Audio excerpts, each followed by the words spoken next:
So should we start?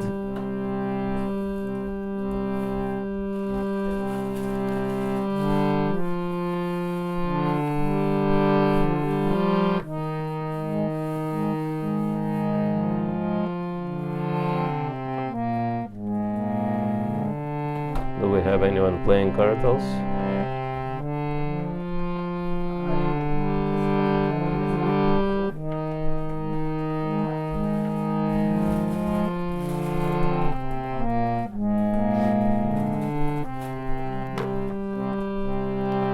Namaham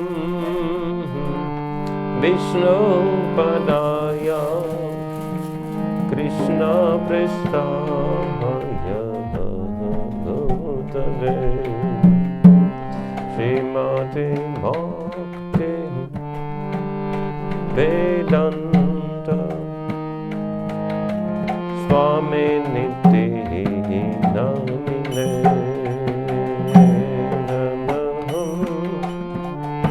Vishnu Padaya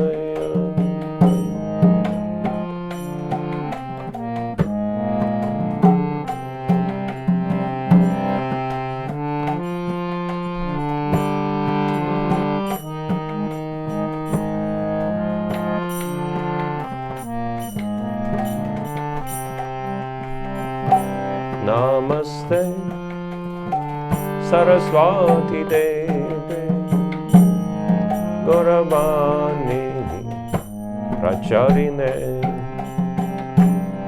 Nirvishesha Sunipati Paschatya Desha Tarine Namaste Saraswati Devi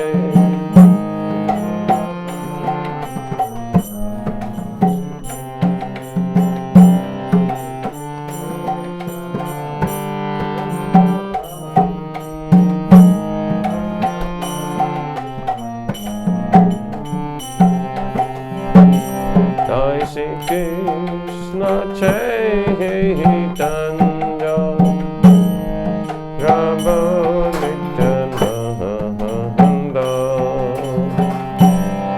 Shri Advaita Gadadhar Shivasari Gaura Bhakta Vihinda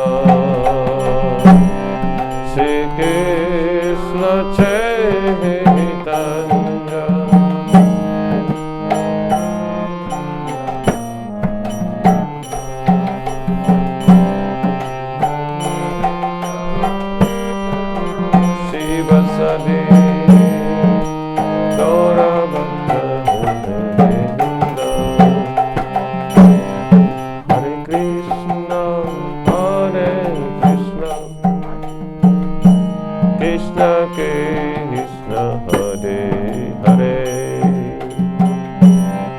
Hare Rama, Hare Rama,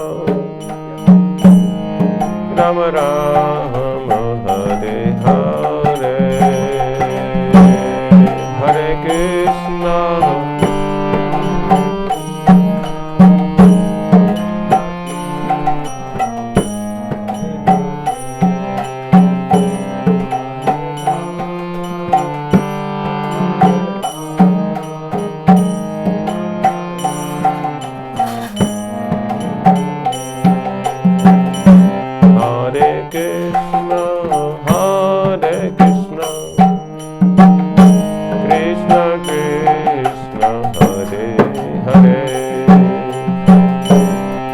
Hare Rama, Hare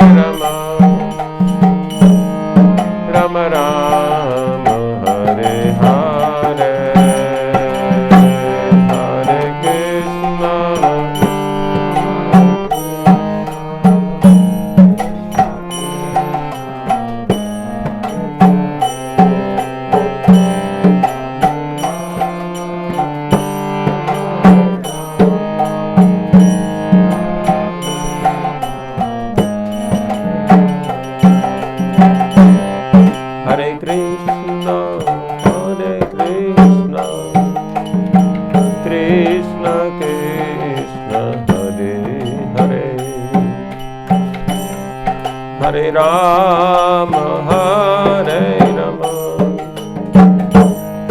Rama Rama, Hare Hare.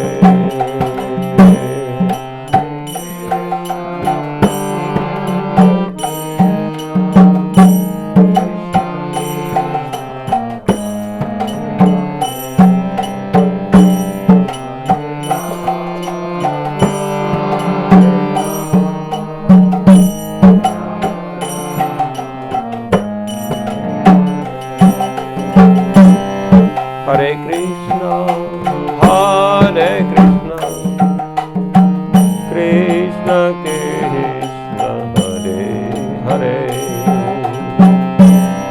Hare Rama, Hare Rama, Rama Rama, Hare Hare.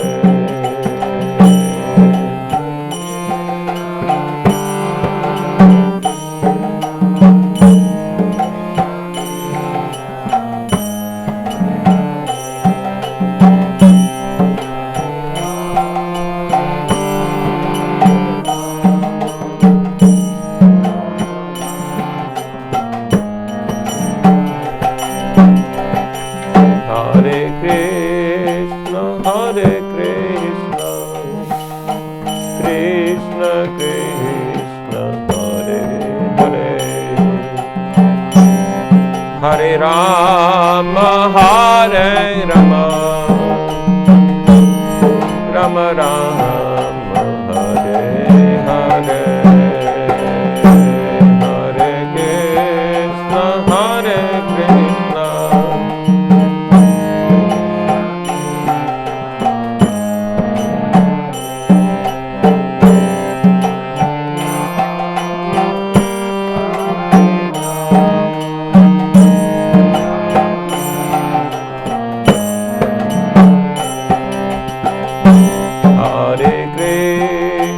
Hare Krishna, Krishna Krishna, Hare Hare, Hare Rama, Hare Rama, Rama Rama, Hare Hare, Hare Krishna.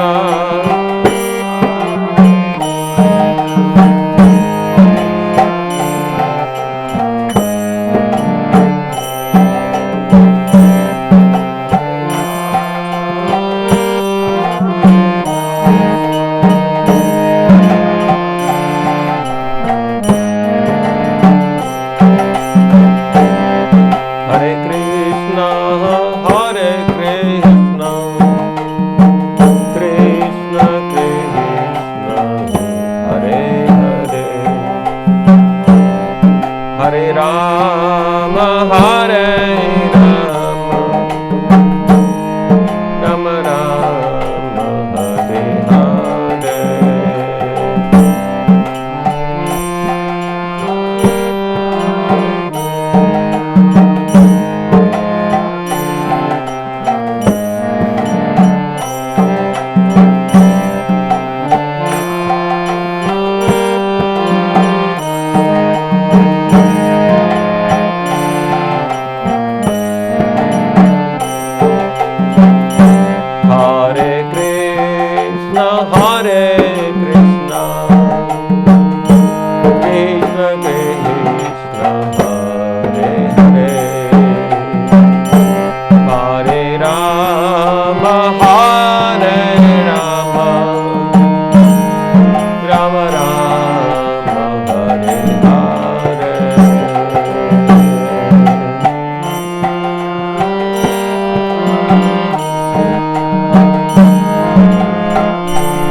Hare Rama, Hare Rama,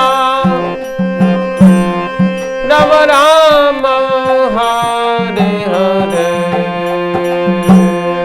Hare Krishna,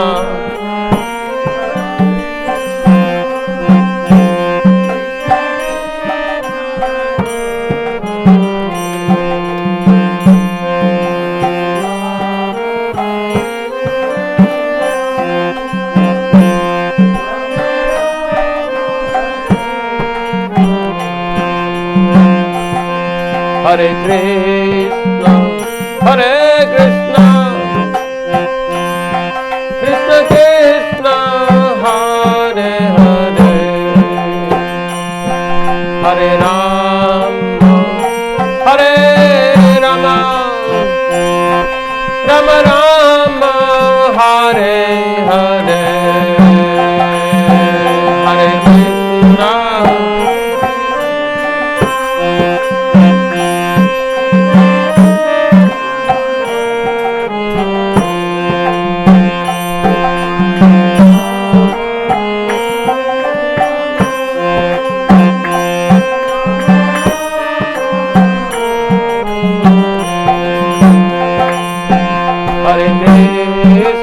Hare Krishna, Krishna Krishna, Hare Hare, Hare Rama, Hare Rama, Rama Rama, Hare Hare, Hare Krishna,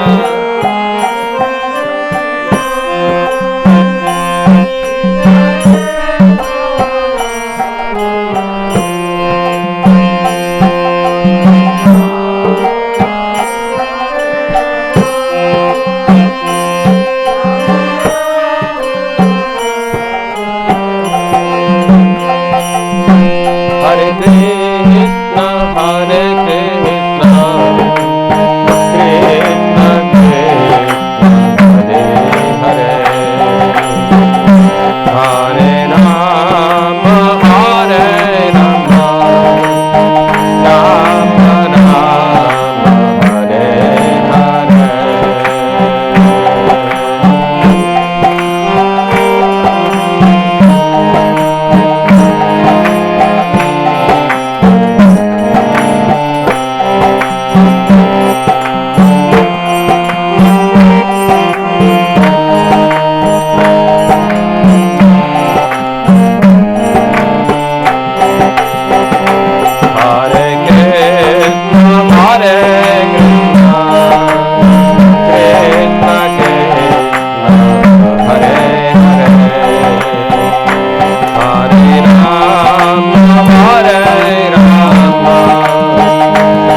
Nam Sankirtan Yagya ki jai, Srila Prabhupada ki jai, Iskon Guru Vrinda ki jai, Samaveta Bhakta Vrinda ki jai, Nitai Gaur Premanande.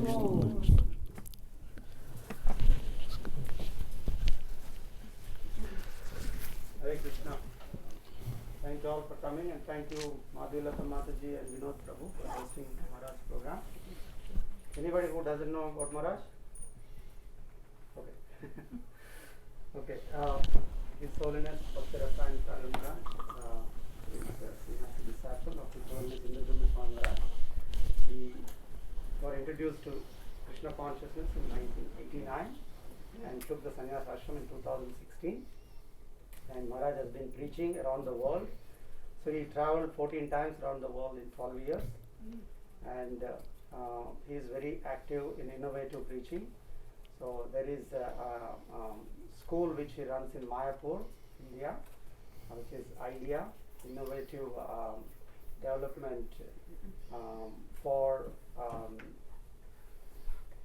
Authentic leadership. Yeah, to empower leadership. So and also Maharaj, is from Russia, and he allows me to share that he is born in a Muslim family, and Maharaj has been struggling and hankering and striving to get one copy of Bhagavad Gita back in those days. 3 years has been struggling to get one copy of Bhagavad Gita, and and also when he was trying for spirituality and get in touch with devotees, he got one piece of Mahamantra. It's not even full Mahamantra, and a torn piece. Those days, in Russia, if somebody is practicing, they'll just get hold of books or anything, they'll tear it off. So like that, the torn piece, he got half Mahamantra and has been chanting on this Mahamantra, half Mahamantra, and so many magical things happened in his life. So we are very fortunate to have his association, and his immense faith in the holy names is really, really, really amazing. And one time I was asking Maharaj, so being born in this family, how did your parents take this? And Maharaj said, both my parents are Brahmin initiated and they're serving Mayapur. So very, very, very exalted devotee Maharaj has been serving so many ways the movement of Srila Prabhupada. And in this pandemic, it's very difficult. Not many sannyasis are traveling around the world, and Maharaj has been very kind enough to come, and also is blessing us with he said he didn't stay this many days any place. So till December 8th, Maharaj is giving his mercy to all of us. So it is our good fortune, and we will welcome him by 3 times saying Hari Bol loudly. Hari Bol, Hari Bol, Hari Bol. Hare Krishna. I think it's the case of beauty in the eyes of beholder. Satyasuda Prabhu is saying, good in me, as reflection of his own good qualities. I'm nothing special. And the only reason I'm traveling because I'm very attached to traveling. That's been my attachment since childhood, so I kind of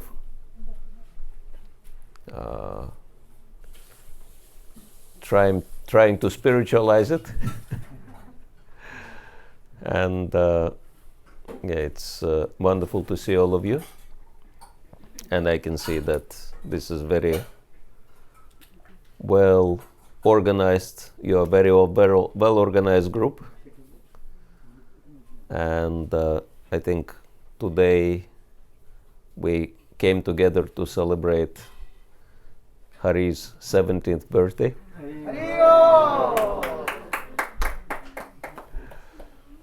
And very nice playing mridanga, and Prabhu very nicely playing cards also. Very well trained group, very organized, and I'm very honored to be in your association. And I suspect Satyasuda Prabhu knows everyone. Yeah? Yes. So maybe you could say literally, couple of words about everyone. Sure, madam. So that's Vrindranath Prabhu. So he has been pivotal in developing this area of congregation, and of late he has been speaking on Hare Krishna channel, various Krishna concentration activities, as well as he is very proficient in Ram Katha. So in Ramayana, so he has been sharing series on Hare Krishna TV, and his wife Manjari Mataji and Hari is their son, and Mukunda. And Nahush Prabhu is like he goes to Ypsilanti and Devmada Prabhu, those activities, Prem Dham.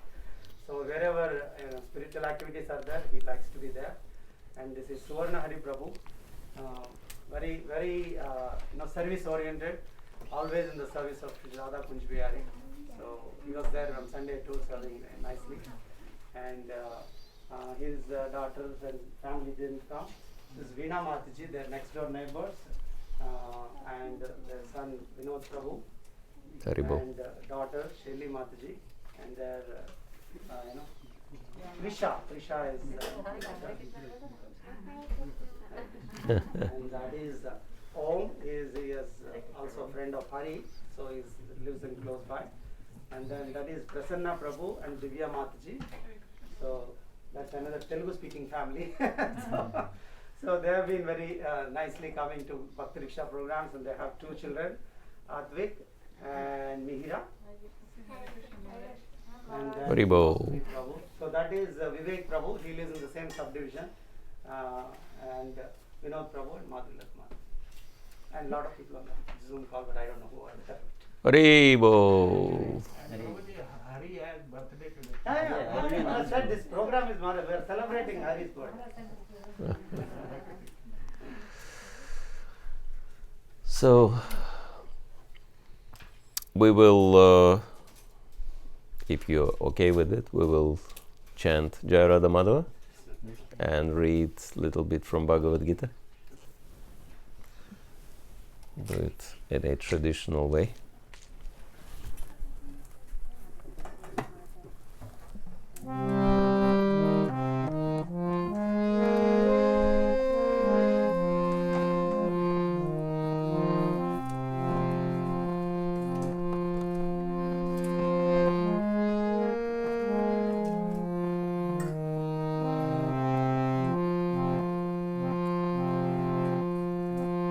Jaya Radha Madhava Kunja Bihari, Jaya Radha Madhava Kunja Bihari, Jaya Radha Madhava Kunja Bihari, Jaya Radha Madhava Gopi Dhanna Bhavana Girivaradhane,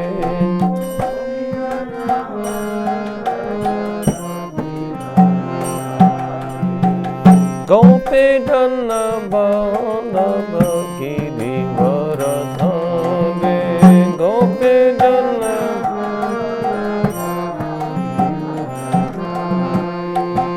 Yashoda Nandana Nandana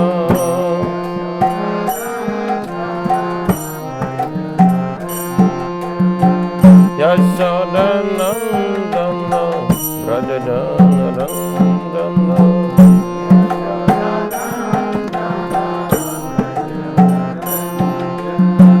Yamuna Tiravana Hare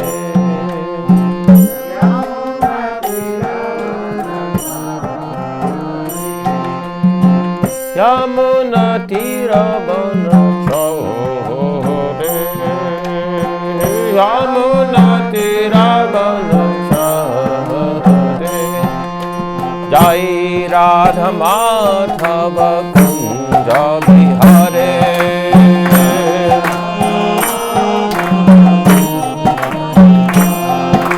Jai Radha Madhava Kunja Bihari.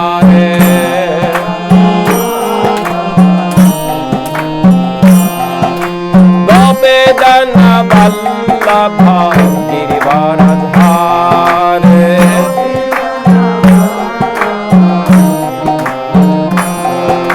Gopedana Vallabha Girivaradhare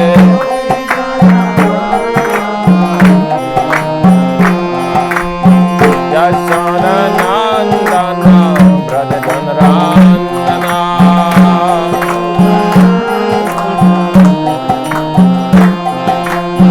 Yashoda Nandana Bradajanrandana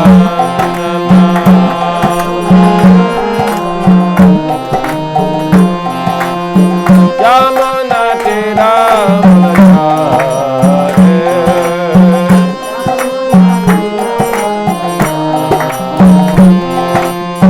Yamuna Tiravana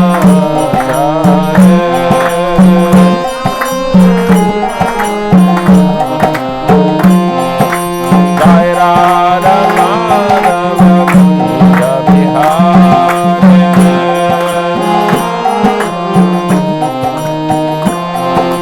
Gopedana Vallabha Girivaradhare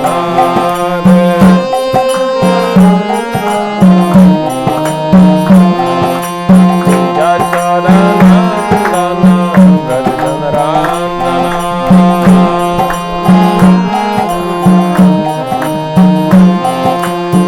Yamuna Tiravana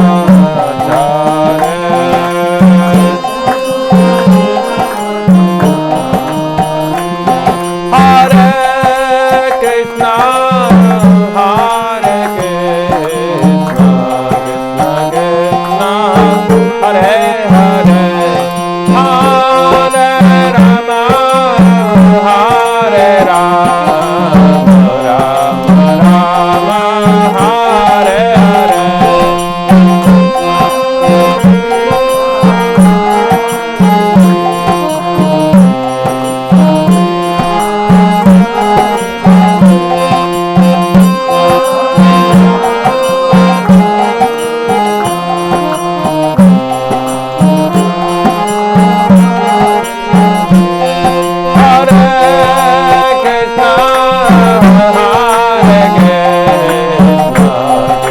Krishna Hare Hare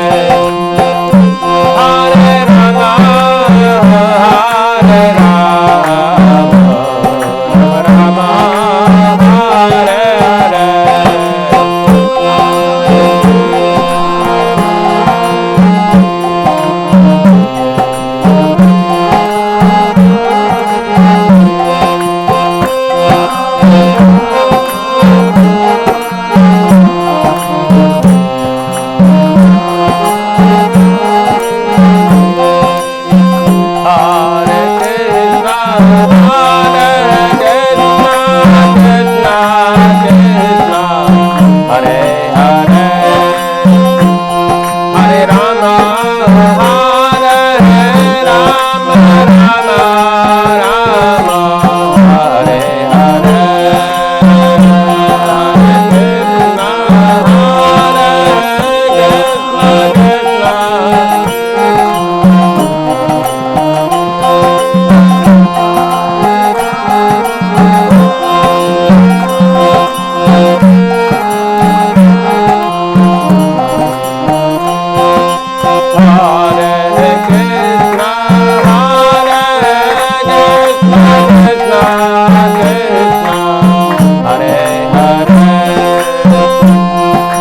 Rama Hare Rama Rama Rama Hare Hare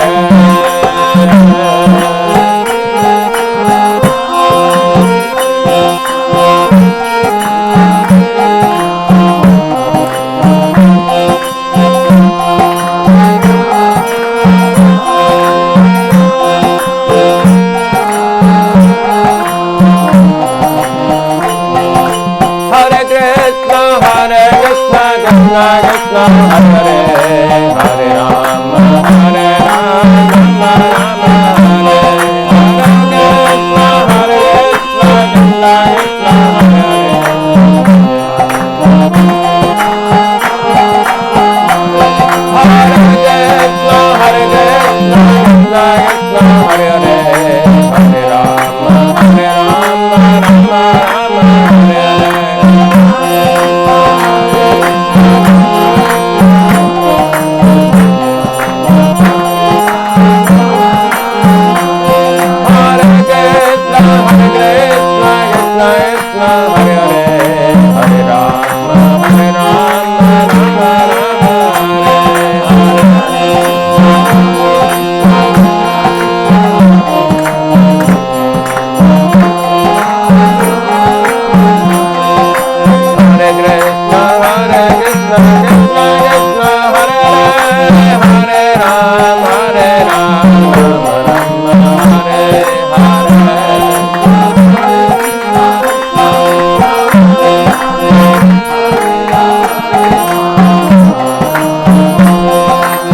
Shri Radha Madhava Shri Radha Kunja Bihari Ki Jai, Srila Prabhupada Ki Jai, Nitai Gaur Premanande.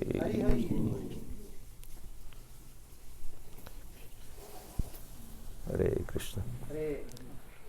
If we have a copy of Bhagavad Gita, that would be good.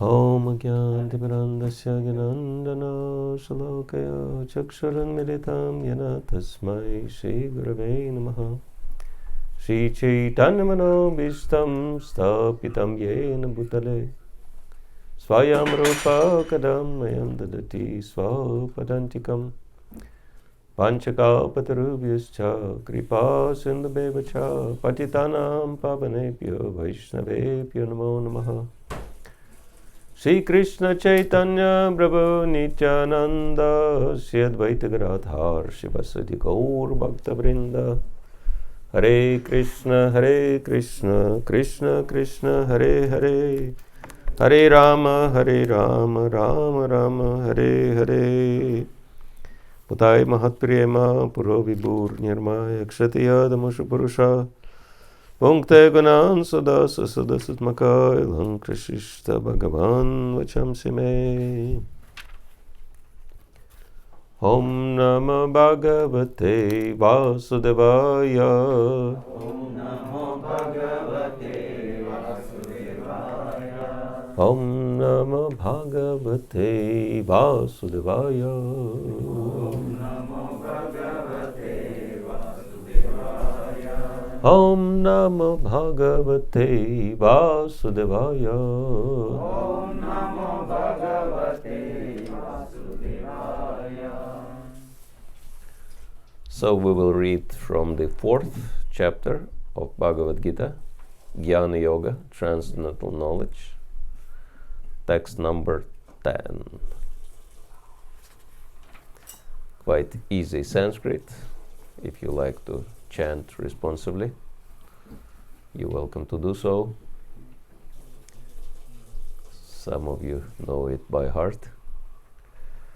Vitaraga Bhayakrodha Vitaraga Bhayakrodha Manmaya Mamupashrita Manmaya Mamupashrita Bahavo Jnana Tapasa Bhavo Jnana Tapasa Putamad Bhavamagata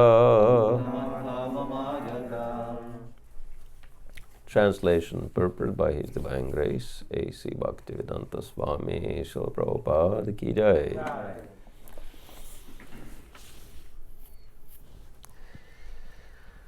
Being freed from attachment, fear, and anger, being fully absorbed in me, and taking refuge in me, many persons in the past became purified by knowledge of me, and thus they all attained transcendental love for me. Purport. As described above, it is very difficult for a person who is too materially affected to understand the personal nature of the Supreme Absolute Truth. Generally, people who are attached to the bodily conception of life are so absorbed in materialism that it is almost impossible for them to understand how the Supreme can be person. Such materialists cannot even imagine that there is a transcendental body which is imperishable, full of knowledge, and eternally blissful. In the materialistic concept, the body is perishable, full of ignorance, and completely miserable. Therefore, people in general keep this same bodily idea in mind when they are informed of the personal form of the Lord. For such materialistic man, the form of the gigantic material manifestation is supreme. Consequently, they consider the Supreme to be impersonal. So this is the reason why in the Srimad Bhagavatam, first chapter of the second canto, is there is a description of Virat Rupa, and so it's the first step in God realization. We can see that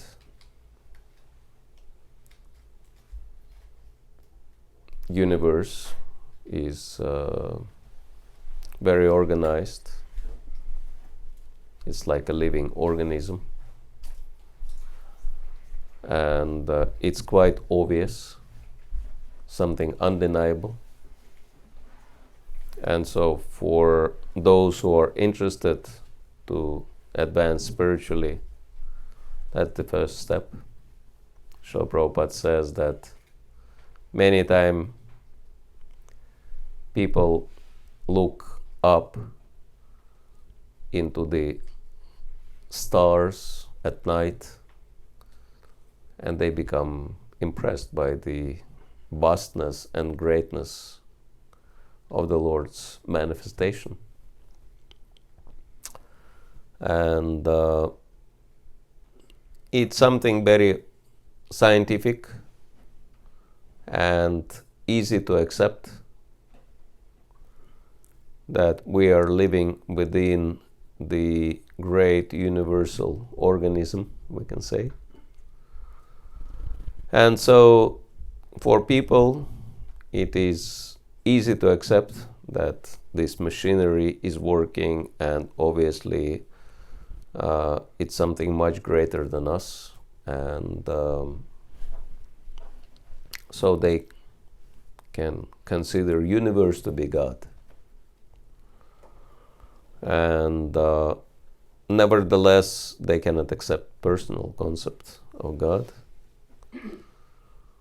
And so they are very attached to the idea of the Supreme being impersonal. And this is the question for you. Why do you think people are so attached to this understanding, impersonal understanding? What's the motivation behind? Anyone can help us to understand? They have impurity in the heart, so they have impurity in the heart, they cannot accept the personality. So impurity, yes, good. And what is the impurity? Why are they so attached to the impersonal idea? The fear of personal relationship. because we have experienced so many problems with personal relationship, and we think, okay, if there also there is something personal thing, and we have that kind of fear, so we want to just give up everything. Okay. And Prabhu wanted to say. They want to have more material enjoyment. Material enjoyment, yes. Because if, there is an owner of everything, person, right? I cannot enjoy. That's the difficulty. It's like you walk down the street and maybe you had a dream of having some luxurious sports car. Maybe it's Porsche Carrera. What's it? Like very expensive car. And you were thinking, would be nice to have one. And then you walk down the street and you see that Porsche Carrera sitting on the side of the road. And you think, wow, great. I found the car of my dream. And you just open the door and, drive away. Right? But then you become very surprised that, wow, this car actually belonged to someone. It was just sitting on the side of the road doing nothing. I found it. So like that, in order to enjoy this world, we have to forget that there is a personal owner behind everything, right? Otherwise we cannot enjoy.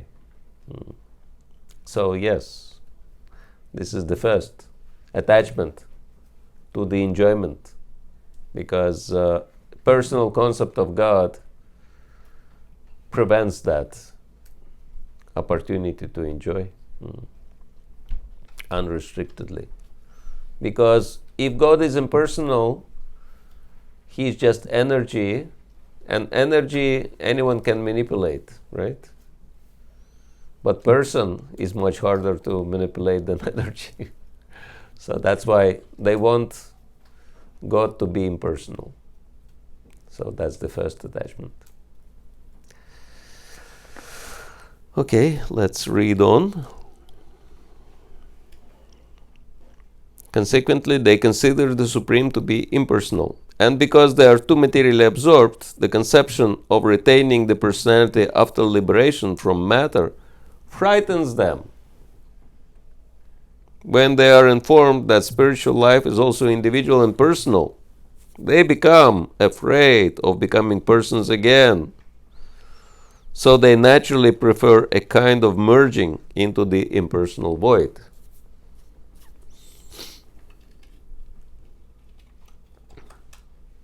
Generally, they compare the living entities to the bubbles in the ocean which merge into the ocean. That is the highest perfection of spiritual existence, attainable without individual personality. This is a kind of fearful stage of life devoid of perfect knowledge of spiritual existence. So, fear.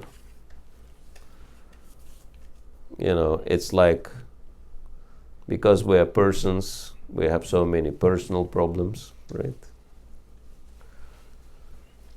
And so, in the material world, to be a person means to experience so many personal problems. And that's why if people think, okay, God is person and I also have to be a person, again I'll have to experience so many personal problems. So for them, perfection is to become impersonal also. They want God to be impersonal and they want to be impersonal as well. Merge into void. Commit spiritual suicide, as Srila Prabhupada says. So that's the fear of what? Fear of responsibility. Because person means to carry responsibility, right? And responsibility is connected to so many troubles. This is what we experience, right? And so people don't want any trouble, they don't want any responsibility, so they don't want to be persons anymore.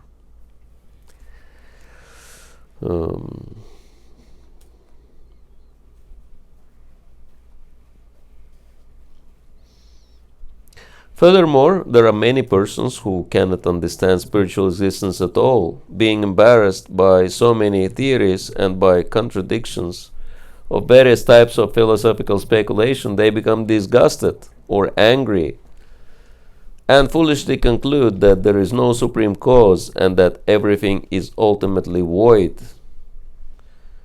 Such people are in a diseased condition of life. So many people become angry, right? That if there is God, why there are so many problems in the world? What kind of God is that? If He is perfect, why He created such imperfect world? Right?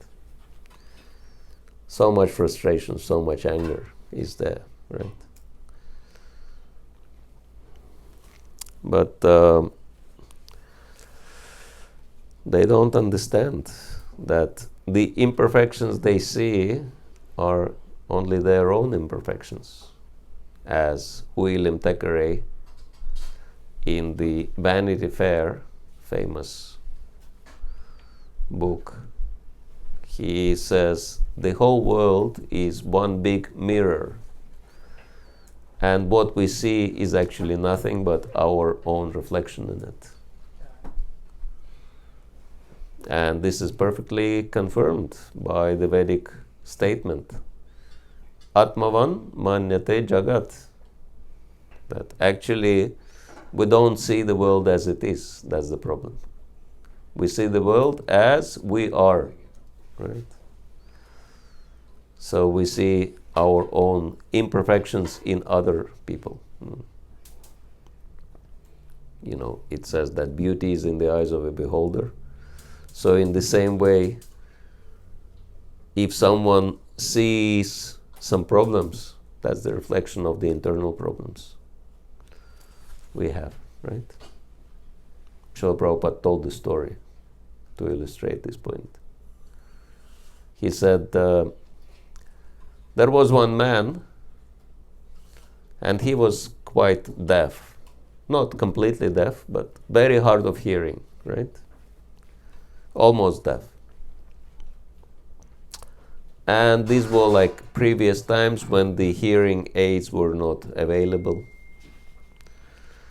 And so he's sitting in his living room with his friend, and his wife is next door at the kitchen. And then he's shouting to his wife from the living room, "Please get us some tea." And wife says, "Just a minute, I'll bring you some tea." But he cannot hear his wife. And he shouts again, "Don't you hear me? Please bring us some tea." And the wife shouts back, "Just wait a little bit, I'll bring you the tea." And the man cannot hear his wife, and he becomes frustrated, and he tells his friend, "This woman is totally deaf, cannot hear what I'm telling her." The fact is that he is deaf. He cannot hear her reply, but he is thinking she is deaf. So because he is deaf, she is thinking she is deaf, right? So this is how it's happening in this world. That's why it says perception is projection. The way we perceive is the way we project upon others. And so, because living entities are imperfect, they perceive this world to be imperfect, and they perceive God to also be imperfect. This is how it's happening. And then they become angry at God and at this world and at everybody else. But actually what they are angry with is they angry with their own imperfections.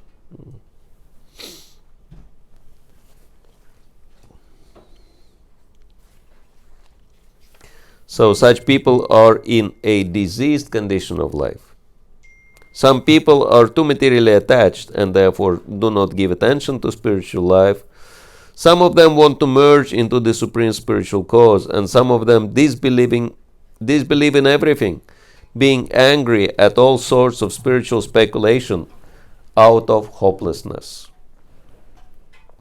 So what's the hopelessness?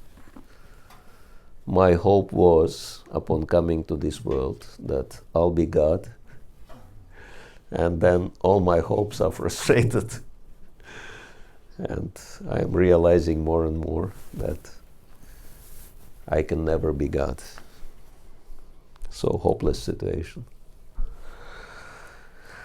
The last class of men take to the shelter of some kind of intoxication, and their affective hallucinations are sometimes accepted as spiritual vision. Very popular nowadays, right? One has to get rid of all three stages of material consciousness: attachment to material life, fear of a spiritual personal identity, and the conception of void that arises from frustration in life. To get free from these three stages of the material concept of life, one has to take complete shelter of the Lord, guided by the bona fide spiritual master, and follow the disciplines and regular principles of devotional life. The last stage of the devotional life is called bhava, or transcendental love of Godhead. So Prabhupada's mentioning that because this is what the verse says, right? Putamad bhavam agataha.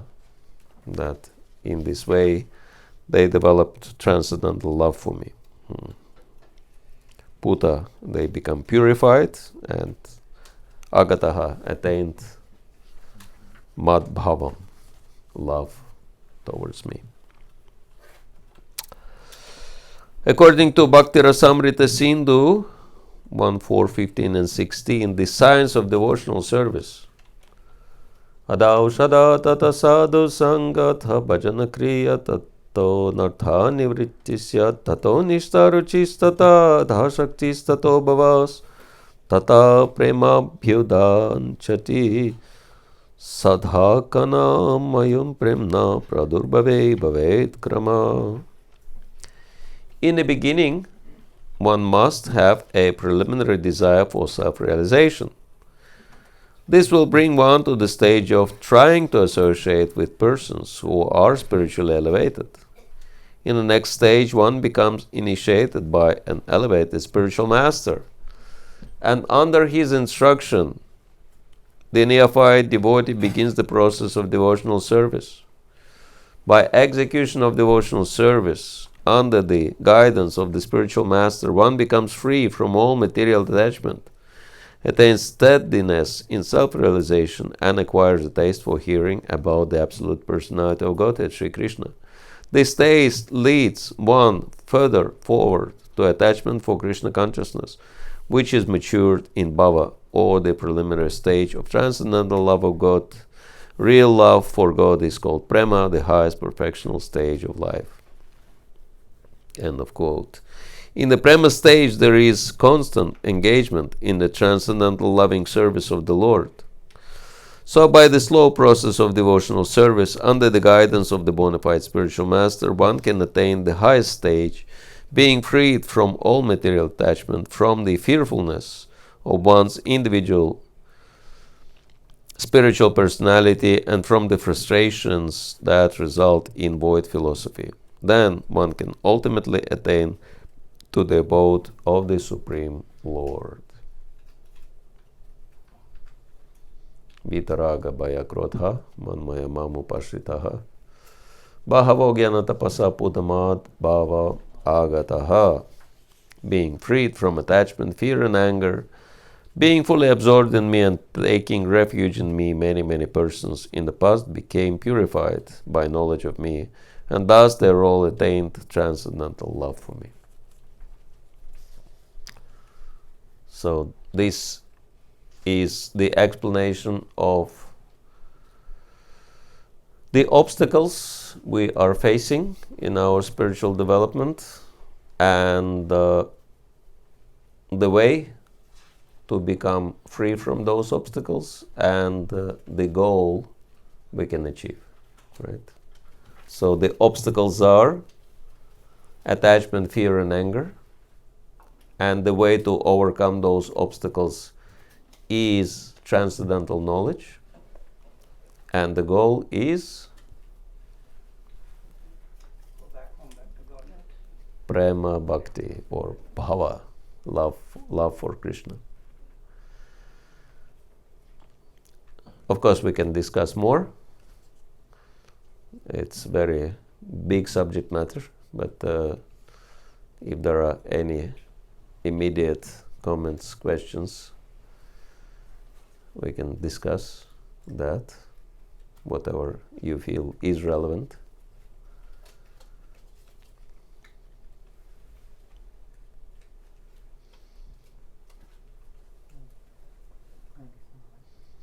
Thank you.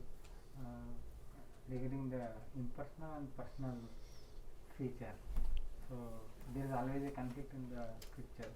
Like in some of the scriptures it says impersonal is the source, in some place it says personal is the source. So can you explain a little bit about it? Conflict in scriptures. Yeah. Yes. Yes, there is no conflict because we understand that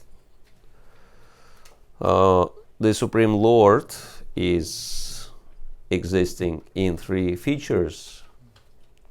Vadanti tat tattva vidas tattva yajnanam advayam brahmeti paramatmiti bhagavaniti shabdete. And so first step is to realize that first of all we are existing in the world of energy, and it's very interesting. I don't know if I've shared with you before. I think I haven't, because it happened quite recently. One devotee, beginner devotee, very new to Krishna consciousness, but he's young man, I think he's 20, maybe 24, but he's already PhD in physics, prodigy. And very excited about Krishna consciousness from the standpoint of physics. So this is how he is looking at Krishna consciousness, from the physical point of view. And he wrote a very interesting article in Russian language, because he is Russian. So, just went somewhere for swimming, and sitting on the beach, some thoughts came to his mind, and so he decided to write them down. And so he made this article, Maya through the eyes of a physic. And basically he is discussing what is illusion. And illusion is that we perceive ourselves as something great, because our physical bodies are big and impressive, right? That's why we think we are the lords and masters of this world. We can dominate over other smaller species of life, right? But he said, what is this body? From the point of view of physics, just not even touching the spiritual aspect of it, just material aspect. The material body is consisting of three types of atoms: hydrogen, oxygen, and carbon. And of course the atoms are very small, but comparatively they have different sizes. So he says the biggest atom, can't remember which one, maybe oxygen, because I'm not a physicist. So he says, if you scale up the proton or the nucleus of the atom will be of the size of a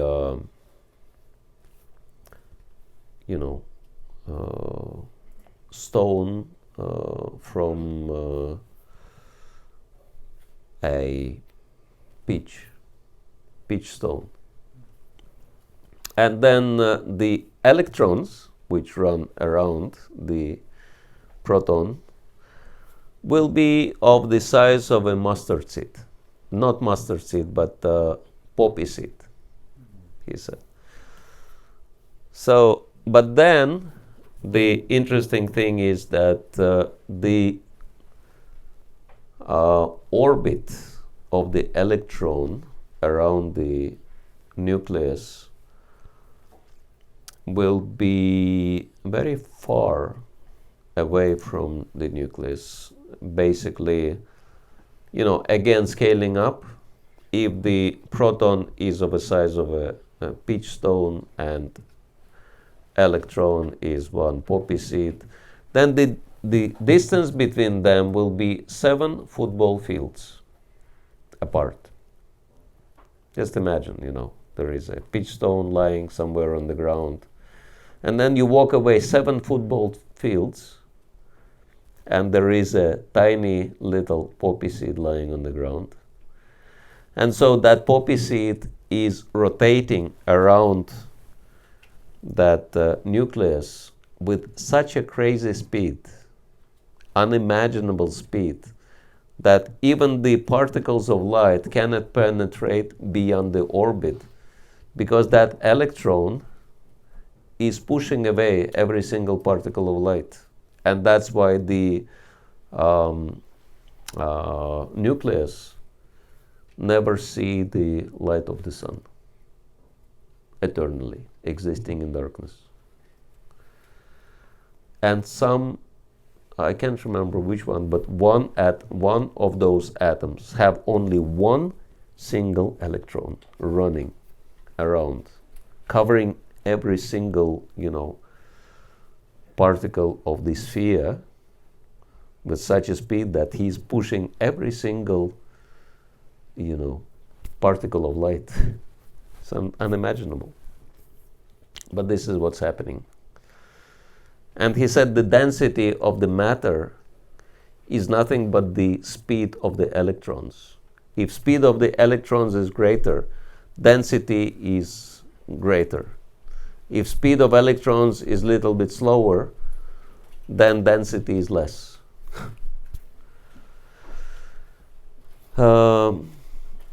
But anyway, if we imagine that nucleus and these electrons, and these electrons, they push each other, so they kind of guard their orbits, right? They don't allow each other to cross the orbits.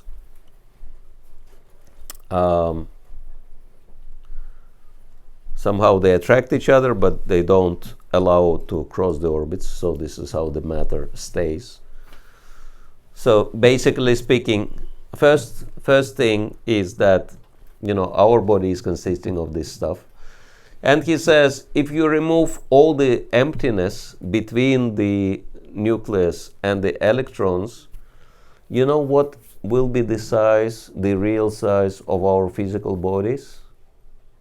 Can you guess? You'll never imagine that 4 of us will fit into 1 millimeter of space, thick as the hair. So basically 1/4 of the millimeter of hair. That's our average size, physical size. But now we look very big. and very kind of impressive, right? Why? Because we're so puffed up. So basically this is what the physical bodies are, just puffed up bubbles. So this is the first, reality of illusion, that we are nothing but puffed up bubbles floating around. Even though, even physically we are nothing. What to speak of spiritually? And this is hard science. I mean, there is nothing, esoteric about it at all. But second reality is that matter does not exist. Because it is very kind of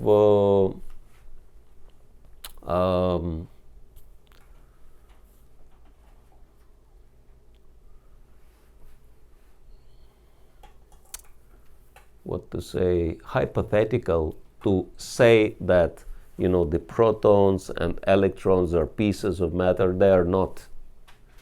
Actually, they are just other, bunches of energy, but very concentrated bunches of energy. And so basically, there is no matter at all. This is the world of illusion we're existing in. We think, oh, this is matter. It's not. We're living in the world of energies. And so this is what Krishna is explaining, right? In the beginning of the which chapter? I think 7th chapter. Bhumirapo nalovayukam manubhutirevacha ahankaram iti me vina prakriti rastada. That he says, my inferior energy is consisting of 8 categories, that earth, water, air, ether, fire, and mind, intelligence, false ego. My separated energy, Bina Prakriti Ashtada. And then, of course, that's Apara Brahman, that inferior Brahman, and then there is Para Brahman, Aparemat Itastvanyam Prakriti Vidi Me Param Jiva Bhuta Mahamaho Yaedam Darete Jagat. That Para Brahman are living entities. And living entities are trying to dominate the Apara Brahman. So these are two kind of Brahman, manifestation of Brahman. That this whole world is Brahman. What's that? Sarva Kal Vidam Brahma. That this whole world is Brahman, and living entities are also Brahman, and they're all part of the Supreme, because all the energy belongs to the Supreme Lord. So this is the first step in understanding spiritual life, that I'm not this body, and even this body is not the body, but bunch of energies, Krishna's energies. And so Prabhupada says that without this understanding, one cannot really advance in spiritual life. Without understanding, I'm not the body. And so that's why there are so many Vedic literatures stressing this point, helping us to understand the Brahman aspect. But then two other aspects are Paramatma, Lord in the heart, and Bhagavan, of course, is personality of God. So that's why it's not contradictory. It's just different parts of Vedas are stressing different aspects of spiritual development. And that's why we need to have holistic understanding of the Vedas. Because otherwise,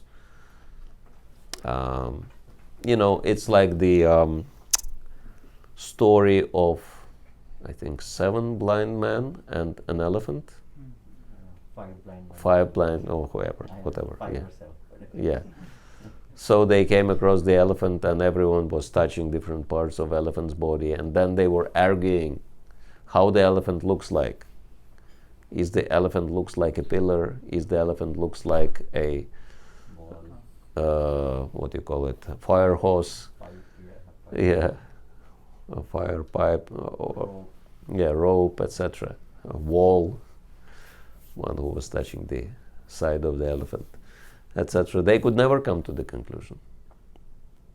So it's very similar. Someone's reading the part of the Veda where Brahman is stressed, and they think, oh, that spiritual life means Brahman. But someone's reading part of the Vedas where Paramatma is stressed.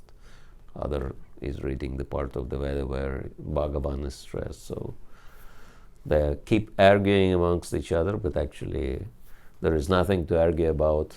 All three are right, but they never put, all the parts together to have holistic understanding. So that's why Krishna consciousness means holistic understanding. Hare Krishna.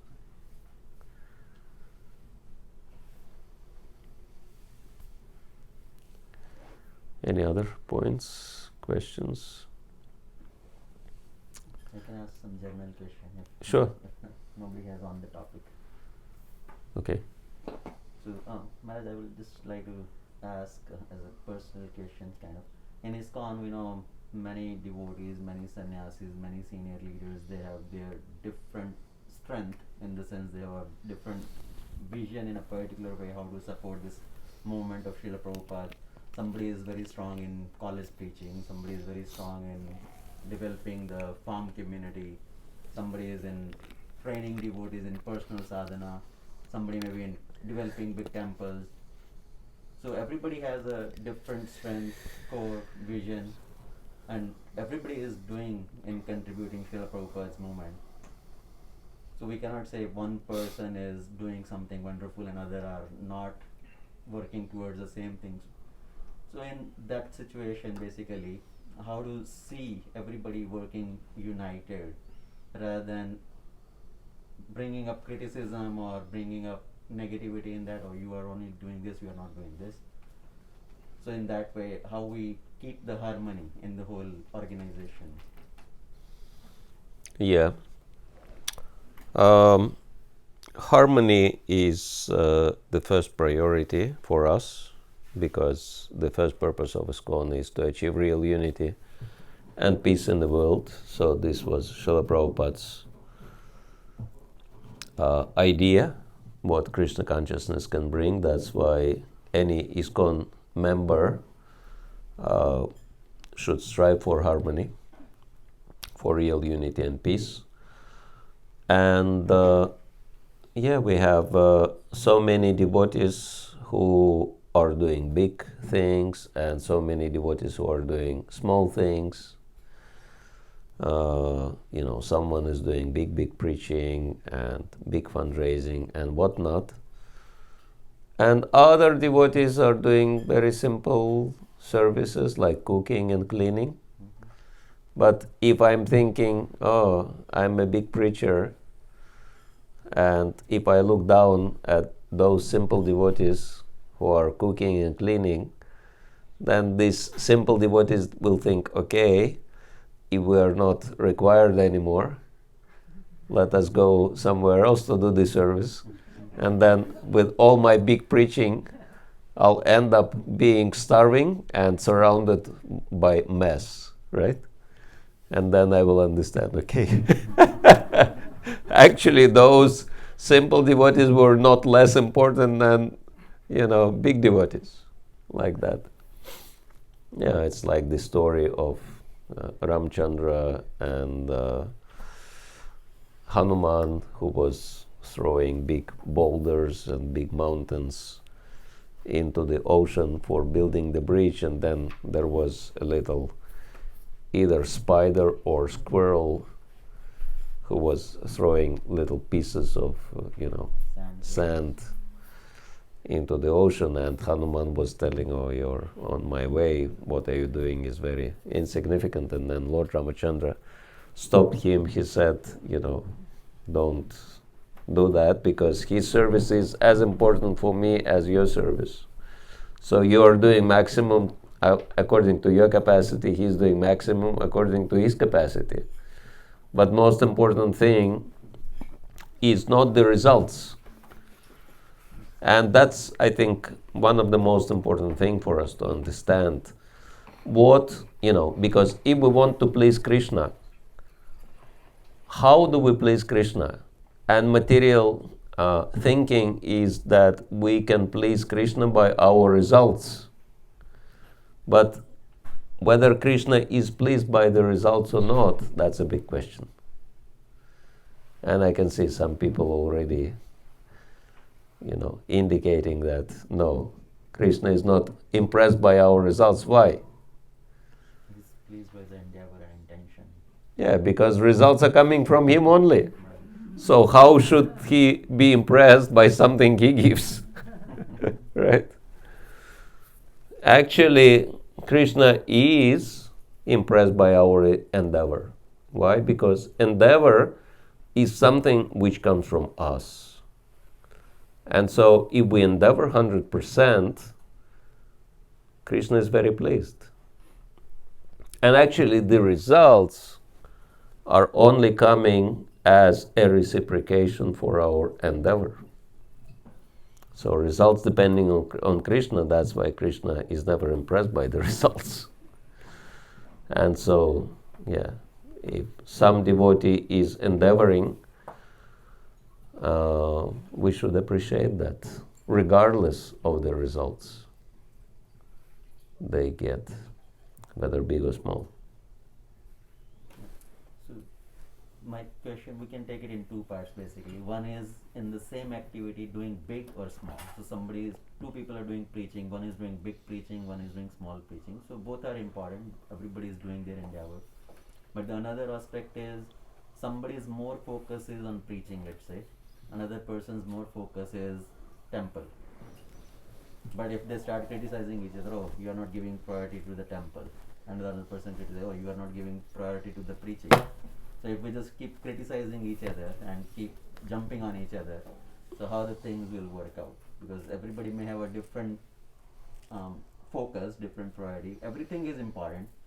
Somebody may be good in one thing, somebody else may be good in another.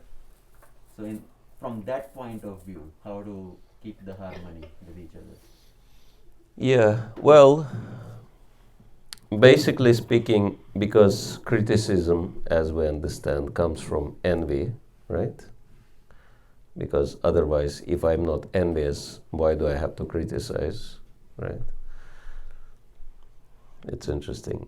In Russia, they say that criticism is an attempt to explain to the author how would I do things if I would be able to do it at all.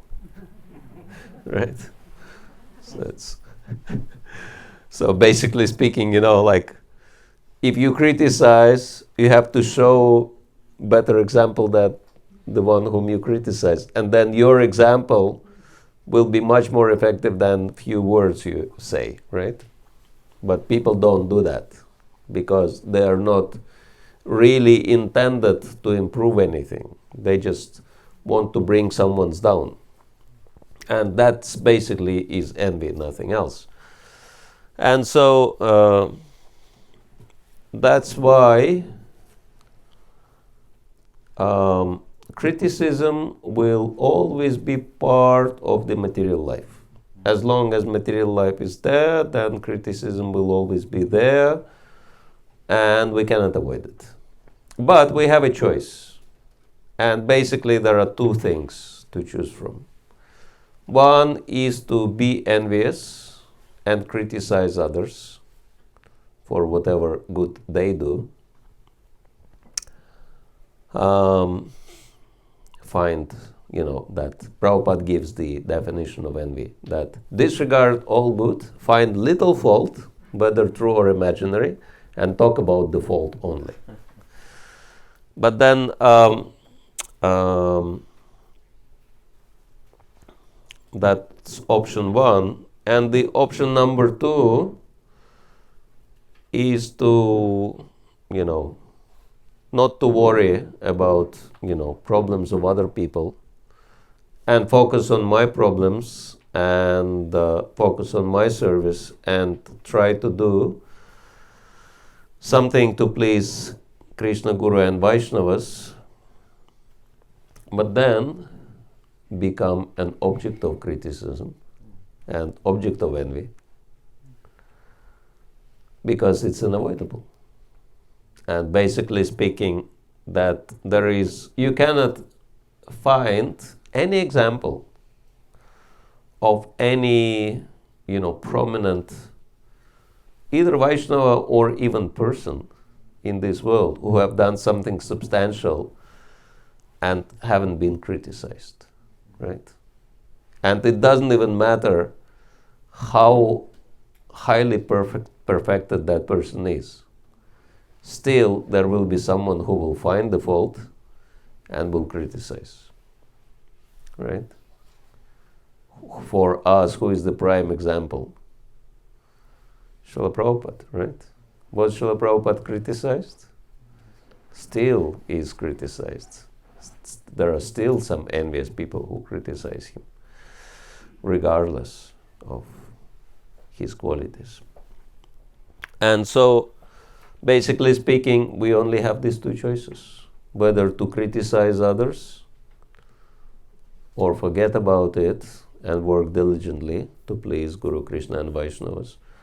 But then you will have to face criticism, which is not very pleasant, of course, we understand, for the false ego. But from spiritual standpoint, it's really nice. Because Mahabharata says that if other people are criticizing you, if their criticism is correct, you've actually done the mistake, and they speak about this mistake. They take 50% of your bad karma on themselves and give you 50% of their good karma. Good deal. Bring it on. But if they criticize for nothing, if you haven't actually done that, it becomes not 50 but 100% exchange. They give you 100% of their good karma and they take 100% of your bad karma. So, if you think about it, it's very profitable to be criticized. So that's why, those who are on a high level of Krishna consciousness, they don't care. They just carry on. And criticism is unavoidable. Because this is the material world. And material world means the world of envious people. And that's why instead of becoming surprised or even upset that someone is criticizing, we should be surprised that there are so many devotees, nice devotees, who are not criticizing. And even appreciating and encouraging. That is surprising. To find in the material world, which is basically speaking prison house full of criminals, right? To find some nice people, nice, sincere devotees in here. So, Maharaj, out of all these various activities in Krishna consciousness, what is your main focus on in terms of the various different activities which I mentioned? So, what is your main focus? Well, my biggest inspiration is the first purpose of ISKCON. Bringing harmony among Yeah, because it's very global, and I suppose because I've always been very ambitious from the beginning of my life, and even though not very qualified, but I'm convinced that Krishna consciousness has the potential of achieving that goal, of really achieving unity and peace in the world. And therefore, it's just a matter of understanding how to do it. I think it's battery is over. Battery is that, okay, yeah. I think the purpose of the microphone is not to amplify the sound, but make the speaker speak louder.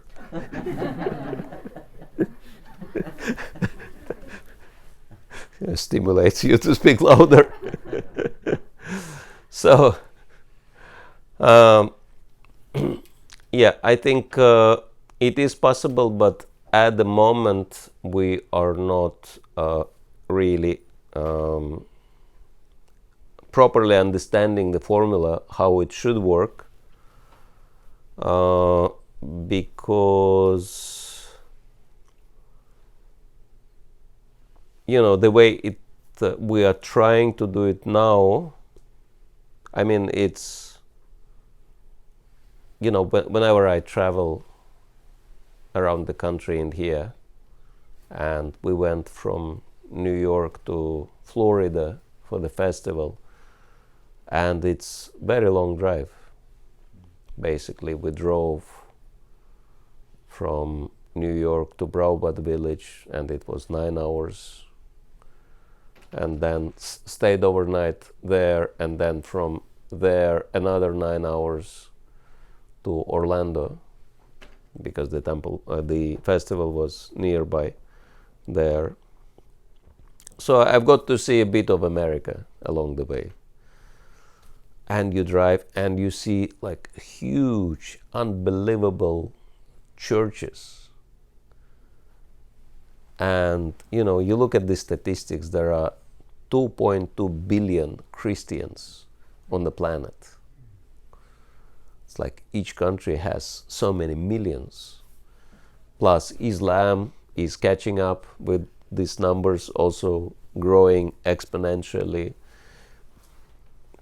And if we perceive Krishna consciousness as another religion, do we have any chances to win that competition? Absolutely not. Plus Bhagavad Gita says, Manushanam sahasrishu kashidya. There will be very few people who are actually striving for perfection, and even less of those who achieve perfection. So Vaishnavas are, destined to always be in minority, because standards are so high and philosophy is so deep, etc., and the demands are so great.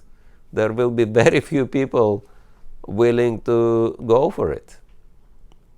And that's why it's not our, as they say in England, cup of tea.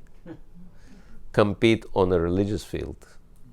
But if we understand what is the purpose of Krishna consciousness, that it's not to encourage people to change or to jump from one religion to the other religion, but actually help everyone, regardless of their tradition, to develop their relationship with God and achieve the perfection of life. Basically, two things, right? Be good and be godly.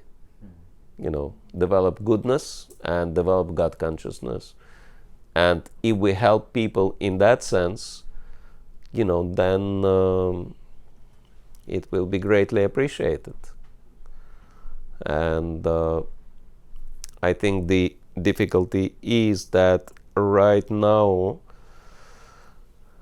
the people who should be heading Krishna conscious development, most of them, they're not even aware of it. And this is what the very beginning of this chapter explains, evam parampara praptam imam rajarshe vidu, that this ancient science was passed down through the chain of disciplic succession, and it was realized by saintly kings. And if you read Srimad Bhagavatam, that vast majority of the examples of great Vaishnavas are all saintly kings, right? Whether it's Prahlad Maharaj, Dhruva Maharaj, Yudhishthir Maharaj, Parikshit Maharaj, this Maharaj, that Maharaj, all saintly kings.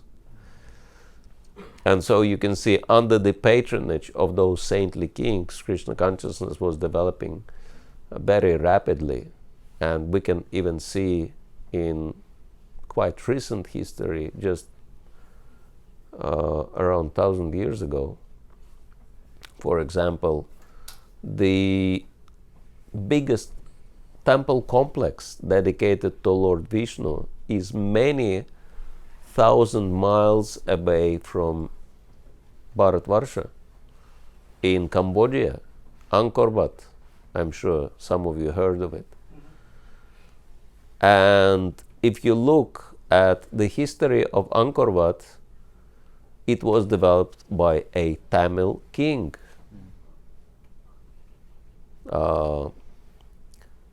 Was Raja Barman, right? Who was initiated. He had spiritual name. Param Vishnu Loka, I think his name was. Vishnu Loka Maharaja. And so Tamil kings have spread their influence all the way, at least up to Cambodia.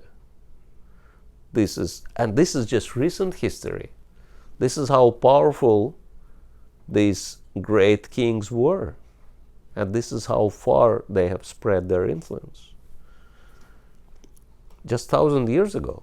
What to speak of 5,000 years ago?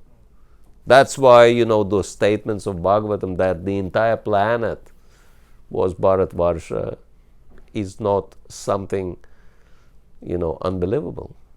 It's quite logical and reasonable. And of course, looking at the history. So, and we can see in the present day scenario, even someone who has, certain powers like Narendra Modi and understands something about Sanatana Dharma, and so he can do big things like establish cow protection on unimaginable level, right? Establish ministers of cow protection in each state, in each government, in different states, etc. So, yeah, and of course, looking at the example of UK with Avanti schools, I think I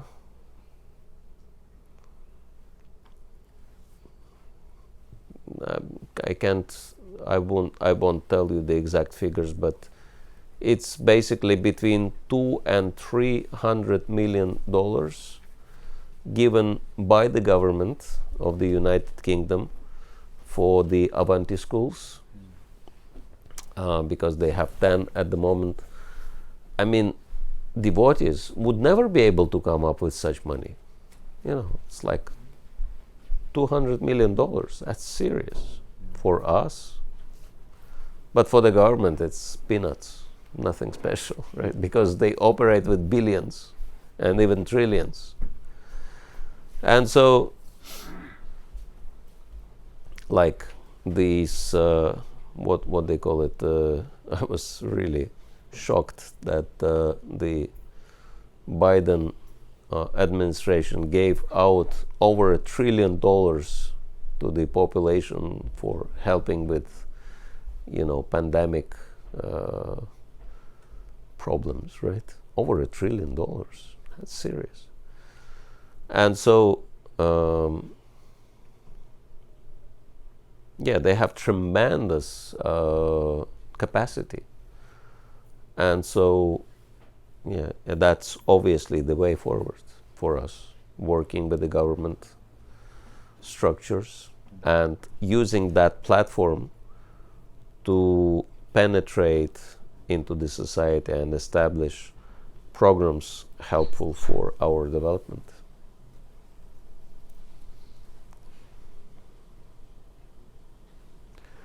And then, of course, connecting with powerful people and working with powerful people, as well as helping our devotees to achieve greater level of success and empowerment.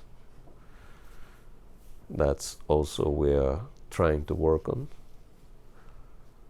helping individual devotees, educating, training, supporting them.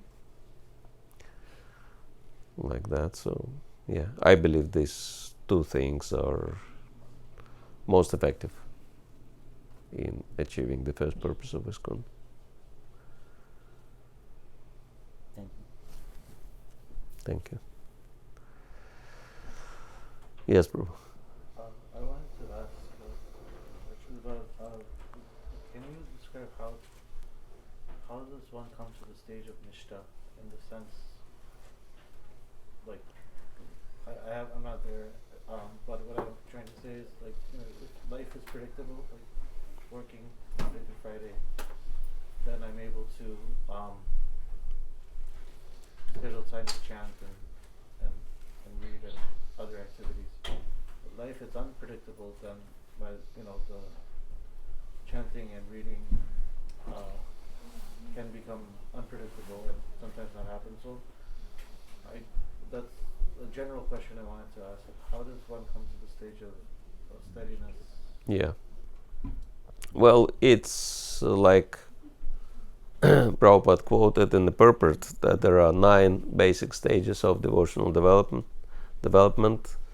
Shraddha being the first one, faith, and then faith is strengthened by sadhu sangha, and sadhu sangha is strengthened by bhajana kriya, by practical services, and practical services, they become improved by anartha nivritti, purifying our consciousness from everything unwanted, and then from that one can go to the stage of nishta, being fixed in devotional service, and then go on to develop taste, ruchi, and attachment, asakti, bhava, and finally prema.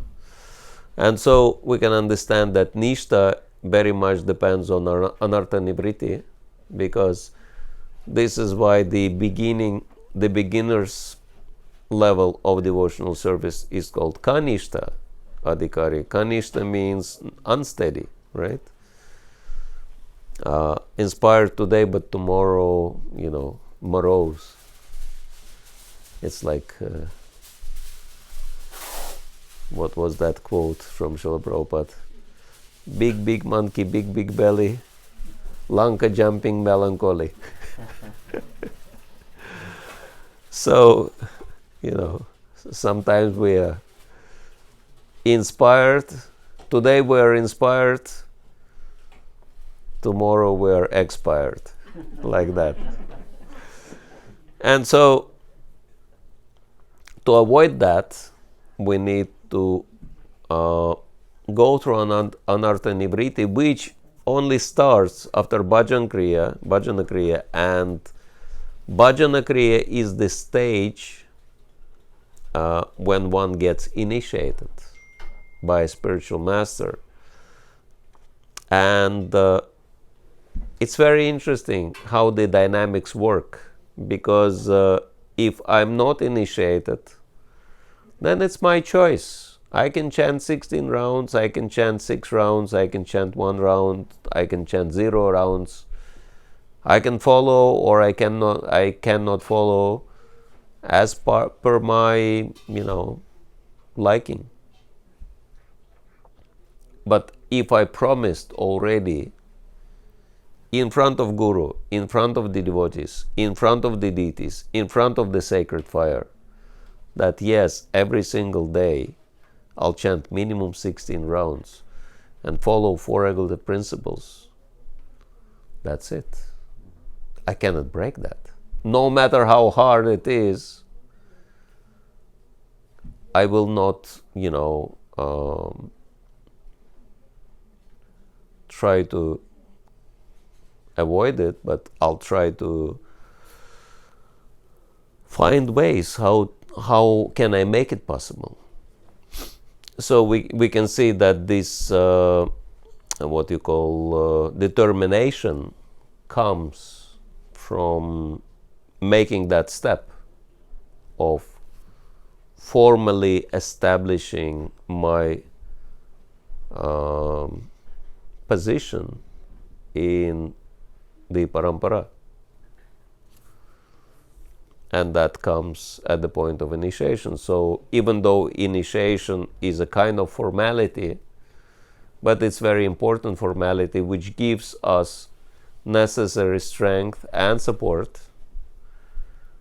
And I think all initiated devotees can vouch for that,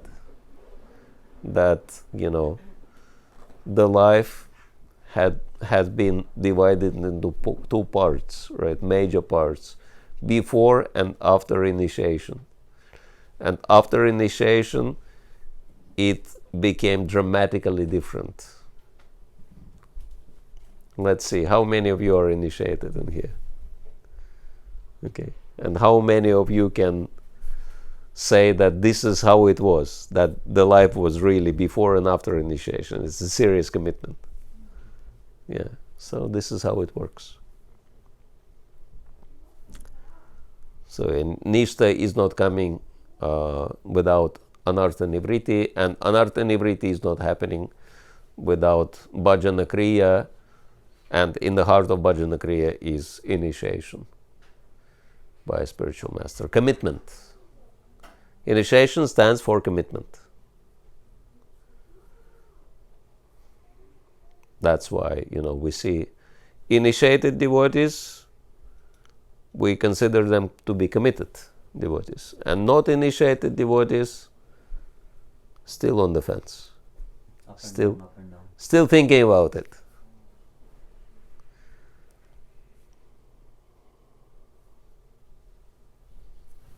Thank you. Nice question. Mother, just extending on that, so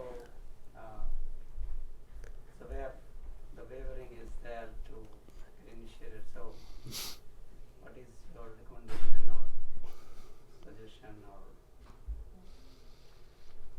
Well, first of all, to have a desire, understand the importance of initiation, have a desire to commit and pray to Krishna that he would send me a spiritual master. Of course, in ISKCON we'll have spiritual master already, like Srila Prabhupada is our preeminent Shiksha Guru, as GBC have defined, because everything in ISKCON is based on Srila Prabhupada's teachings and instructions, and everyone, whether guru or disciple, have authority to do anything only as long as they act within the boundaries of Srila Prabhupada's guidance, right?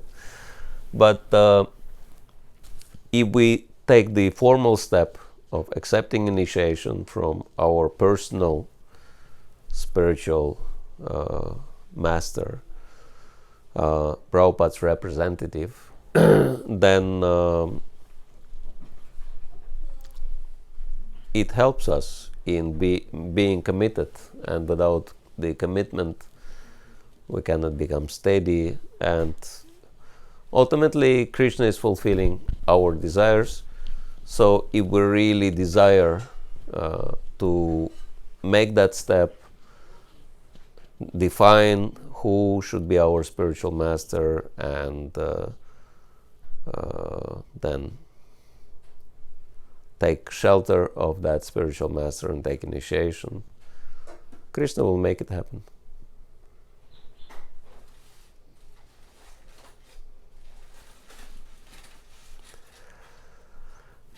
All right, so we, yeah. One question, Maharaj. What's the significance or role of austerity in devotional service? Austerity. Especially because I struggle with online prashadam, right? So sometimes, because the devotional service starts with controlling the tongue, chant Krishna's name and honor Krishna's prashadam. But being conditioned, sometimes when we are on prashadam, our consciousness is not quite there. So we struggle. We tell our mind, we are only Krishna prashadam, but sometimes it's less of a sense gratification. So how to deal with this, like constant struggle? So sometimes you try to be very disciplined, other time mind is agitated because of some job issue or some other issue. So kind of I slack. So how to be consistent? Well, how to be consistent, again, this is very similar to how to attain nishtha level. And definitely we should try, but it doesn't mean that we will achieve perfection immediately. Interesting that Srila Prabhupada says the devotional process is very slow. He indicates that it doesn't happen immediately. I heard very interesting response from one of our gurus. He said, trying to control our tongue, for example, when taking prasadam might be difficult. And he said, that's why, don't be too worried about it. Just take as much as you want. And normally it's observed that younger devotees, they take much more prasadam. And he said, with time, Krishna will help you to control. He will turn something off in your body. And so you will have to control yourself anyway. So it will happen naturally. And it also depends. If someone is doing a lot of services, very active, then, it will be natural that devotee would have to take more prasadam, right? Like Srila Prabhupada speaks about Bhimasen, right? Bhimasen was Vrikodar, right? But he was also known for performing Herculean tasks, Herculean services. So if someone is doing big services and takes a lot of prasadam, it's justified. But if someone is like myself, I'm not doing much physically, so if I take, heavy prasadam, that will kill me. So that's why, I realize I better, take something light, like Ekadashi diet, because otherwise it will be impossible for me to perform my service. So in time it will kind of naturally regulate. You can naturally regulate yourself. Regarding the prasadam, today morning in Bhagavatam class we had discussion about this one. That how do we experience as a soul? How do I experience the taste of prasadam? Because soul and material is two are different. So what is the connection that establishes the taste or enjoyment of eating prasadam? Yeah. The medical science says that every 7 years all the cells of the body become replaced. And so basically, if we take prasadam only for 7 years straight, then our physical body, consists of prasadam. We are what we eat, right? And so, if our body is consisting of prasadam, then naturally, it will have very positive influence on our consciousness. And as Prabhupada says, consciousness is the symptom of the soul. And so, yes, that this is one of the factors which help us to become elevated in Krishna consciousness, taking prasadam. Chanting holy name, associating with devotees and taking prasadam. Very powerful. And there was an instance, one Prabhupada disciple, young devotee, he said, I don't feel inspiration to do any service or chant Hare Krishna. And Prabhupada said, you have inspiration to take prasadam? He said, yes. And Prabhupada said, just take prasadam and you don't have to do anything else. your service is to only take prasadam. He said, that's good service, okay. And then he was taking prasadam, and after a while he started chanting and doing services as well. So this is how it works.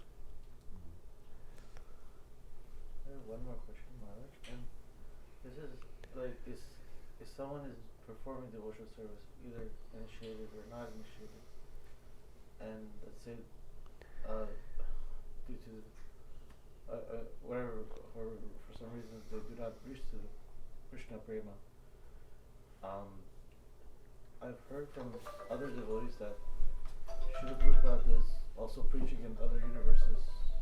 Just wanted to know, like, where does a person, do they continue their devotional service where they left off because there's no loss or diminution? Like in another universe, or they continue becoming Krishna conscious if their life ends before reaching Krishna prema? Yeah, that whatever level we stop at this life, then we continue in our next life. If we haven't attained full perfection, going to the spiritual world, we take another birth. That's why you can see that, for example,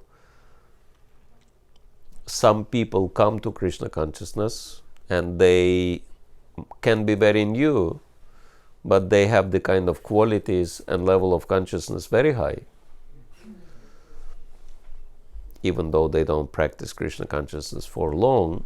And so that's an indication that it's the process they continue from their previous lives. And sometimes you can see this kind of children being born in devotee families, and some of them obviously display, very high level of consciousness because it's not their first life.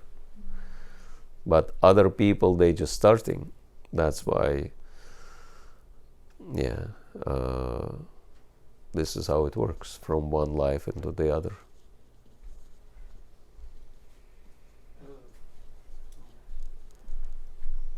Finishing? Okay. So shall we have 5 more minutes of kirtan in the end?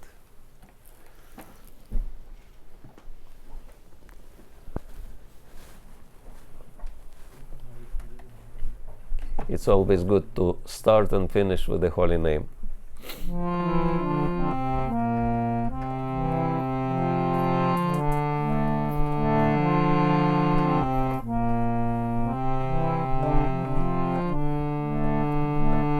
Hare Krishna,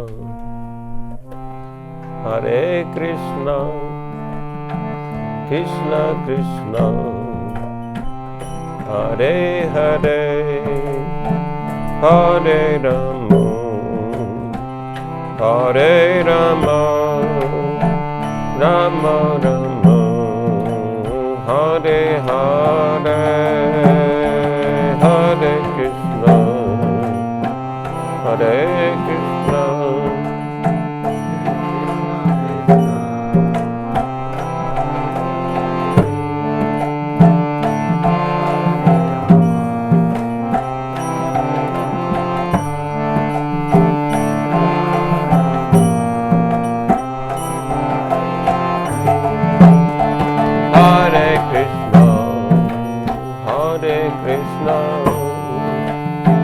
Krishna Krishna, Hare Hare, Hare Rama, Hare Rama, Rama Rama, Hare Hare.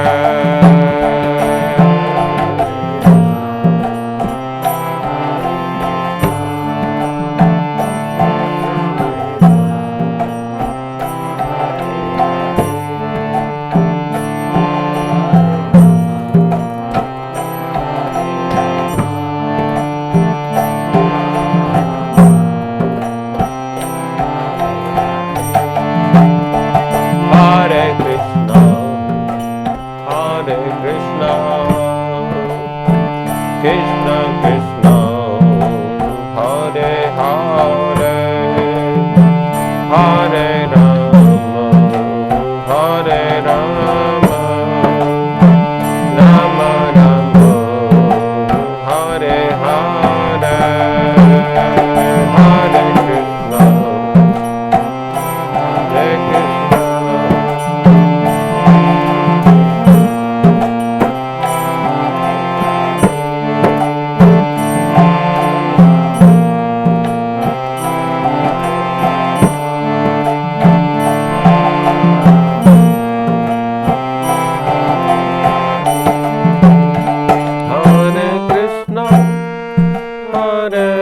Krishna, Krishna Krishna, Hare Hare, Hare Rama, Hare Rama, Rama Rama, Hare Hare, Hare Krishna.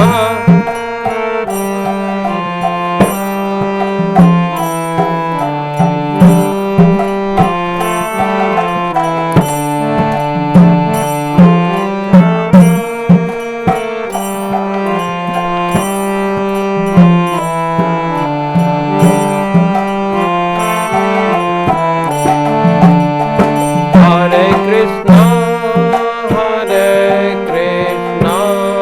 Krishna Krishna, Hare Hare, Hare Rama, Hare Rama, Rama Rama, Hare Hare, Hare Krishna.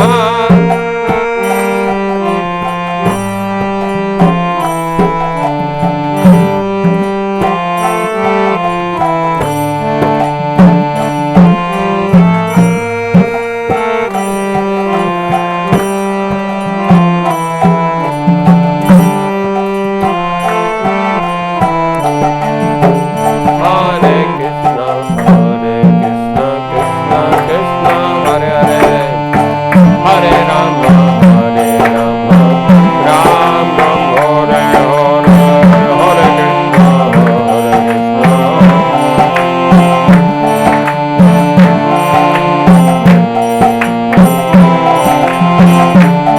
Hare Krishna, Krishna Krishna, Hare Hare, Hare Rama, Hare Rama, Ram Ram, Hare Hare, Hare Krishna.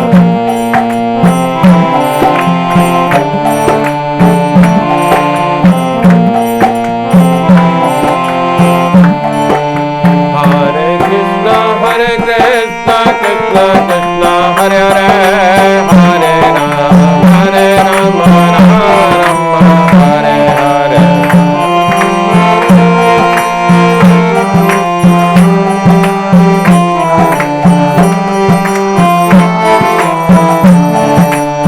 Hare Krishna, Krishna Krishna, Hare Hare, Hare Rama, Rama, Hare Hare.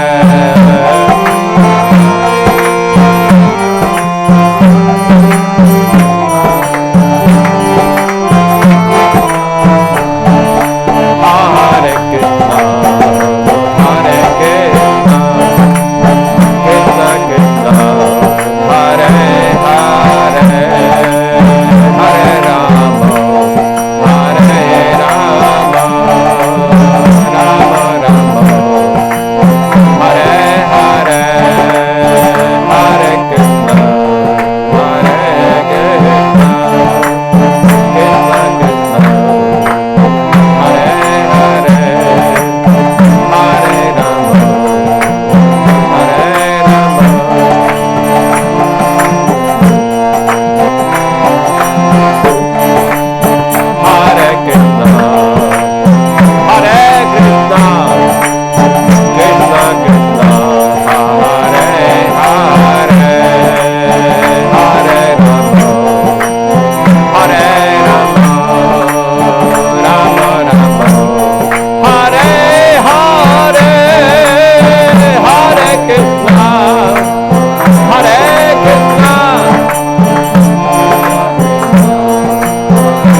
Harinam Sankirtan Yagi Ki Jai, Srila Prabhupada Ki Jai, Nitai Gaur Premanande, Bhakti Rasayana Sagar Gaur Bhakta Vrinda Ki Jai. So some of you would know that I worship Giriraj Govardhan. These are anti-pandemic measures. And I have some Mahaprasad.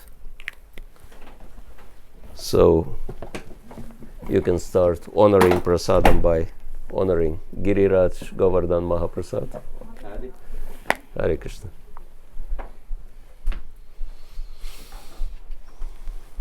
So let's start with Hari for his birthday.